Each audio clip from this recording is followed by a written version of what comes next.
UFC 270. My God. Hey, let's go straight to the main event. Let's talk about the main event. So you had Ciryl Gane versus Francis Ngannou, Predator versus the French strike, the French sniper. You know what I mean? So going into this match, I did make my prediction. If you saw my prediction before on this channel, I said to you, Ngannou knocks him out in 3 rounds. If it goes to a decision, I said to you, I'm giving Ngannou three rounds. He'll win 3 rounds, and Ngannou win two, and he would win by decision. Or it would be Ciryl Gane winning by decision for the whole thing.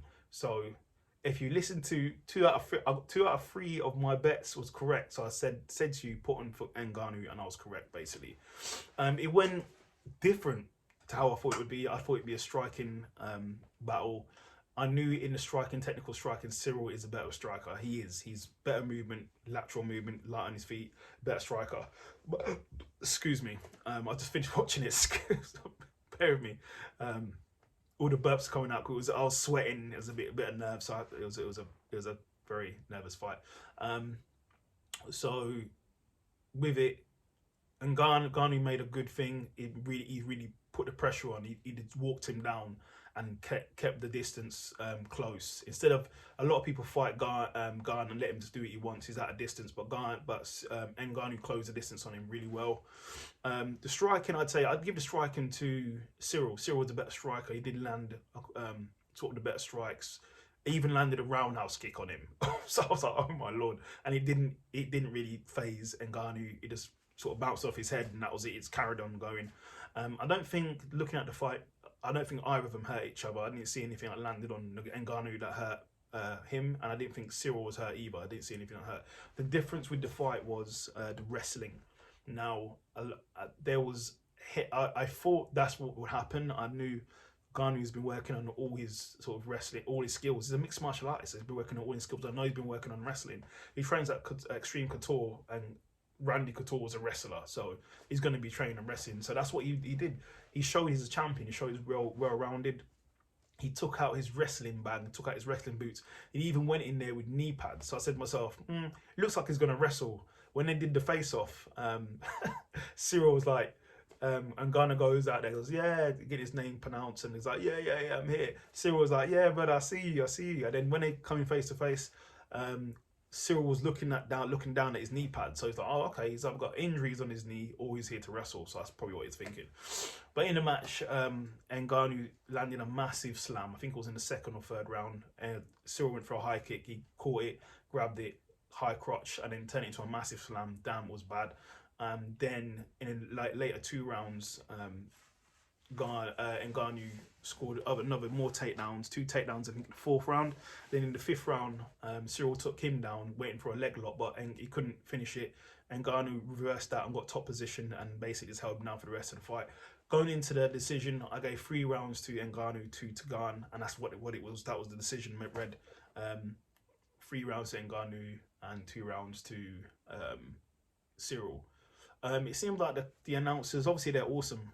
All of them are awesome on the announce booth, but it's like you shouldn't be shocked that Ngannou's can wrestle or is wrestling, because he is a mixed martial artist. He trains in mixed martial arts. He's been fighting since like 2015, 14, whenever it is.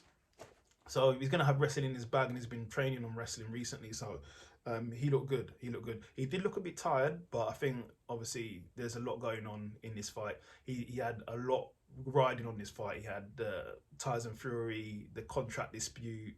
He's fighting a former training partner. He's obviously former managers there. There's a lot. There's a lot going in there. So he had his mouth open a lot, but he was still present. So it was a good performance by Ngannou. He needed this win because there's a lot he wants to do. He's unhappy about his pay. He wants to do boxing. So the UFC gonna have to come to the table, and they're gonna have to have a really good chat about his contract. So, Ciryl Gane looked good. What does this do for Ciryl Gane? Hey, he lost a title fight. He's only had 11 fights in his mixed martial arts career. He will definitely be back. He's awesome. He's only like 29 or something, 30, 29. He will be back. He's awesome. I like Ciryl Gane a lot, and he's a brilliant fighter. So he'll be back. And for Ngannou, like I said, He wants that big money contract. He wants them big fights. He wants money now. And the UFC gonna have to come to the table. Like, what's going on now? What you saying? I've just brung you this man. I just brung you this guy's head. Now let's talk. Let's talk about money. So that's what's gonna happen next. But brilliant fight. Really good to see the evolution of Ngannou, new skills coming out, wrestling, with obviously the striking there as well. I just thought in this fight, there was like, listen, this guy's striking's really good and he's light on his feet. If you're going to try and stand with him, you might not knock him out, but you might not win because he's going to be on his bike a lot. So the best thing to do is close the distance and get the wrestling down, which is what he did. So it sort of showed a blueprint of how to beat him now, is to obviously close the distance and take him down. And another thing we've got to think about is going into the fight, at the weigh-ins, Gane was 247, I believe, and Ngannou was 257, I think. Going into the fight, Ngannou did look bigger than Ciryl Gane. He did look a lot bigger. So that works in his favour as well. If they have to fight again, he could just do wrestling for 5 rounds and then he'd probably win again. So, but it was a good fight. Nothing but, I thought it was a good fight, good technical fight. Ngannou did the right thing to win. That's that. So, like and subscribe, and comment and like if you don't mind supporting this channel. And yeah, let's see what the next fight is coming up. What is the next fight coming up? I think it's Sean Strickland versus Hermansson. I think that's the next one. So I'll do something for that.